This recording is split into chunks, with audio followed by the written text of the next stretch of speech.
bahwa Yesus Kristus secara keilahian, kealahannya yang ditinggalkan itu, dia memang Allah, tetapi kemanusiaannya yang ada di bumi itu juga saya sudah buktikan termasuk Allah juga. Logik yang menghubungkan keduanya itu adalah totalitas keberadaan firman, baik menggunakan kemuliaan maupun tanpa kemuliaan, itu adalah Allah. Karena totalitas keberadaan firman itu adalah Allah. Jadi kemuliaan Allah, fisik manusia Yesus, Allah juga. Artinya, totalitas keberadaan Sang Firman itu adalah Allah. Sekarang kita akan membahas tentang apa konsekuensinya kalau orang menolak atau tidak percaya atau tidak mengakui kealahan Yesus Kristus. Baik, pertama-tama, siapa manusia di luar Kristen yang paling suci, yang tidak pernah menipu, tidak pernah berbuat zina, tidak pernah mencuri, tidak pernah membunuh, tidak pernah berniat jahat, tidak dalam pemikirannya tidak pernah berkata buruk atau mengucapkan kata-kata penghinaan, tidak pernah. Artinya dia orang non-Kristen yang paling suci. Orang non-Kristen yang paling suci itu, apakah dia punya dosa? Tentu punya. Dosa pertama yang harus dimiliki oleh semua orang dalam kurung manusia adalah dosa asal. Jadi semua manusia tidak luput dari dosa asal. Itu yang pertama. Yang kedua, orang-orang yang tidak percaya pada Yesus Kristus, fakta bahwa Yesus Kristus adalah Allah, kemudian Anda menolak kealahan Yesus Kristus itu sendiri, itu adalah sudah dosa. Jadi Allah memberikan jalan, kemudian Anda menolak jalan itu sudah dosa. Berarti dosanya sudah ada dua. Dosa yang ketiga, seluruh perbuatan baik di luar iman akan Yesus Kristus adalah dosa. Itu berarti kalau Anda punya perbuatan baik 1000, dosa Anda 1000. Berarti sudah berapa banyak dosanya? Sangat banyak. Oke. Sekarang, berapa syarat dosa minimal orang dapat dijebloskan ke dalam neraka? Jumlah dosa minimal sebagai syarat orang masuk neraka adalah 1. Itu berarti sekalipun dia tidak punya dosa banyak, dosa asal itu sudah dapat menjebloskan orang ke dalam neraka. Ya. Nah, fakta bahwa orang yang paling suci di luar Kristen itu dosanya banyak, tetapi untuk dosa poin 2 dan poin 3 mungkin mereka tidak percaya, tidak apa-apa, tetapi dosa asal pasti mereka percaya. Ya. Nah, jadi orang tersebut, orang suci tersebut di luar Kristen yang dosanya 1 katakanlah akan masuk surga apabila dosanya itu diampuni. Ya, orang itu akan masuk surga apabila dosanya diampuni. Ya. Nah, syarat pengampunan dosa adalah iman akan Yesus Kristus. Syarat pengampunan dosa adalah iman akan Yesus Kristus. Itu berarti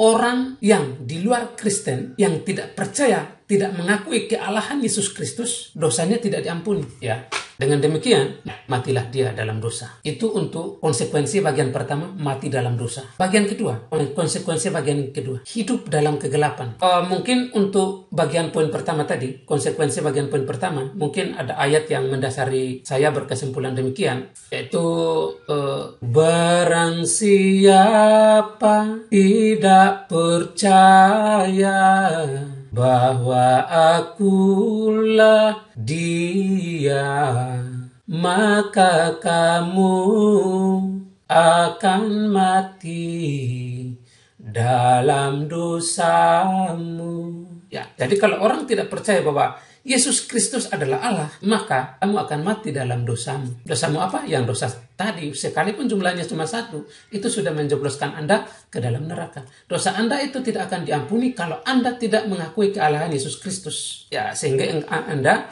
dapat mati dalam dosamu itu. Ya, yang kedua, akan hidup dalam kegelapan. Akulah terang dunia. Barang siapa percaya kepadaku akan berjalan dalam terang, dan kegelapan tidak dapat menguasainya. Ayat itu mengatakan bahwa kalau orang percaya hidup dalam terang, itu berarti yang tidak percaya hidup dalam gelap. Dan gelap itu akan menguasai orang yang tidak percaya itu. Lalu kita perlu mengidentifikasi kegelapan seperti apa yang akan terjadi. Karena itu semacam kutukan. Kalau kau percaya, kau hidup dalam terang. Tapi kalau kau tidak percaya, kau hidup dalam gelap. Itu adalah kutukan dari Allah. Karena Yesus Kristus adalah Allah. Atau bahasa ciptaan, firman yang menciptakan. Kalau lu percaya, lu hidup dalam terang. Itu ciptaan itu. Kalau kau nggak percaya, kau hidup dalam gelap. Yes. Dan fakta membuktikan itu. Kegelapan macam apa yang terjadi di luar Kristen. Pertama, di dalam sejarah kehidupan umat manusia, Allah yang benar-benar nyata, yang kerjanya benar-benar nyata, sungguh-sungguh nyata adalah Allah Abraham, Allah Ishak, Allah Yakub, yang bernama Allah, huruf besar semua, tetragrammaton. Jika pribadi yang Anda sembah itu dan seluruh keterangan-keterangan yang menyangkut pribadi yang Anda sembah itu berbeda dengan pribadi yang disembah oleh orang Kristen atau oleh orang Yahudi, dan seluruh keterangan-keterangannya ternyata berbeda dari Allah yang disembah oleh orang Kristen dan oleh orang Yahudi, maka itu berarti Anda telah menyembah sesuatu yang bukan Allah, dan itulah kegelapan nomor 1. Yes, this is logic, man. Come on. Kegelapan kedua, kalau Anda percaya di dalam alam bawah sadar Anda mengakui keberadaan makhluk-makhluk yang hidup berdampingan dengan alam nyata ini, katakanlah jin, kemudian Anda memandang jin sebagai sahabat Anda, itulah kecelakaan besar bagi Anda. Kalau Anda memandang jin sebagai sahabat Anda, maka yang Anda lakukan, Anda akan berusaha melihat jin itu. Dimulai dari membuka mata batin, kemudian berkomunikasi dengan jin, meminta pendapat jin, menyuruh jin untuk menginteli apa aja, siapa aja, memperalat jin. Bahkan ada oknum yang kawin dengan jin karena jin itu tampak cantik dan tampak ganteng. Pertanyaan, apakah jin itu malaikat? Kalau jin itu malaikat, maka ada harapan, benar. Tapi kalau jin itu setan, itulah kegelapan yang nomor 2, itu kegelapan besar. Ya, karena kalau saat dimana orang menikmati hal-hal yang seperti itu, orang akan tambah memiliki kemampuan-kemampuan yang tidak biasa, supra, seperti membaca pikiran orang. Jadi orang-orang ini, apapun yang kita pikirkan dalam pikiran kita ini, langsung mereka dengar. Misalkan saya berpikir makan siang saya apa nanti, misalkan saya ingin makan ayam goreng, itu dia langsung dengar.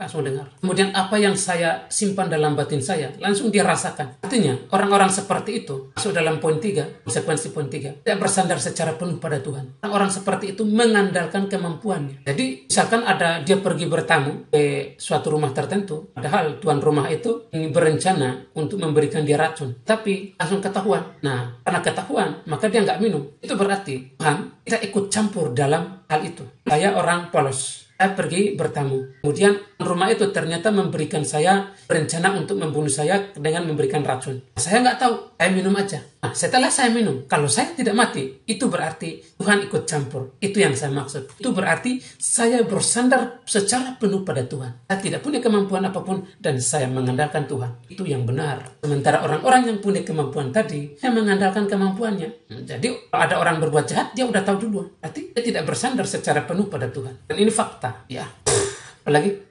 kalau konsekuensinya, pertama, hidup mati dalam dosa, kedua, hidup dalam kegelapan, ketiga itu tidak bersandar secara penuh pada Tuhan. Orang yang tidak bersandar secara penuh pada Tuhan itu udah saya lupa ayatnya, tetapi ada ayat yang mengatakan tentang hal itu. Itu kan terkutuk. Saya tidak tahu terkutuk atau apa, pokoknya dia akan mendapatkan kecelakaan, gitu ya.